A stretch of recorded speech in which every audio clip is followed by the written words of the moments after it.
Hello viewers, the question is an equilateral triangle and a regular hexagon have the same parameter.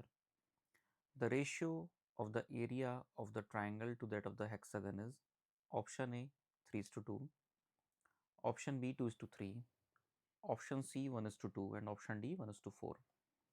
तो यहाँ कहा गया है कि एक इक्विलेटरल ट्राइंगल है और एक रेगुलर हेक्सागन है। इक्विलेटरल ट्राइंगल की तीनों साइड जो है वो बराबर लेंथ की होती है। For example A B C equilateral triangle है और उसकी रेस्पेक्टिव साइड लेंथ्स हैं एल ईच।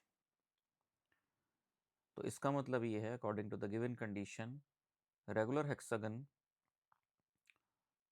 की जो साइड लेंथ निकल के आएगी वो निकल के आएगी L/2, क्योंकि यहाँ एक कंडीशन दी हुई है कि पेरीमीटर दोनों की सेम है। तो फॉर एग्जांपल अगर हम पेरीमीटर निकालें ट्राइंगल की तो वो निकल के आती है 3L। तो इसका मतलब अगर हम रेगुलर हेक्सागन की साइड लेंथ को x मान लेते हैं तो 6x बराबर हो जाएगा 3L। तो यहाँ से x की वैल्यू निकल के आएगी L/2। This comes out to be L/2। तो इस तरह से हमने इसकी साइड लेंथ निकाल ली हेक्सागन की। अब हमसे एरियाज का रेशियो पूछा गया है। तो अगर हम एरिया ऑफ ट्राइंगल की बात करें तो एरिया ऑफ द ट्राइंगल बराबर होता है, particularly in the case of the equilateral triangle, बराबर होता है √3/4 the side length square, √3/4 L²। अब अगर हमें एरिया ऑफ द हेक्सागन निकालना है तो उसके लिए हम इस हेक्सागन को इस तरह से सब डिवाइड करके शो कर सकते हैं इनटू 6 इक्विलेटरल ट्राइंगल्स। ये 6 इक्विलेटरल ट्राइंगल से मिलके बना होता है अगर रेगुलर हेक्सागन की बात की जाए। और अगर इसकी साइड लेंथ L/2 है तो उसका मतलब ये इक्विलेटरल ट्राइंगल जो है इसकी हर एक साइड जो आप ये देखेंगे कि L/2 ईच आएगी।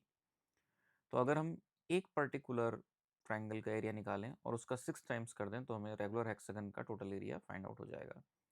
तो total area of the hexagon बराबर हो जाएगा 6 times √3/4 into L/2 whole square, क्योंकि एक सिंगल अगर इक्विलेटरल ट्राइंगल हम यहाँ देख रहे हैं तो उसकी साइड लेंथ बराबर है L/2।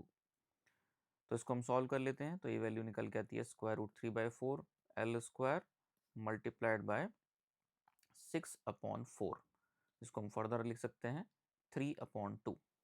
हमसे पूछा गया है रेशियो ऑफ A1:A2, यानी ट्राइंगल का area is to the hexagon का एरिया। तो इस तरह से हम निकाल सकते हैं इसको √3/4 L² upon 3/2 multiplied by √3/4 L²। √3/4 से √3/4 कैंसिल आउट हो जाएगा, L² से L² कैंसिल आउट हो जाएगा, 2 न्यूमरेटर में पहुंच जाएगा तो ये जाएगा 2/3। तो इस तरह से हम कह सकते हैं कि ये रेशियो होगा 2:3। तो यहाँ पे ऑप्शन बी करेक्ट ऑप्शन होगा।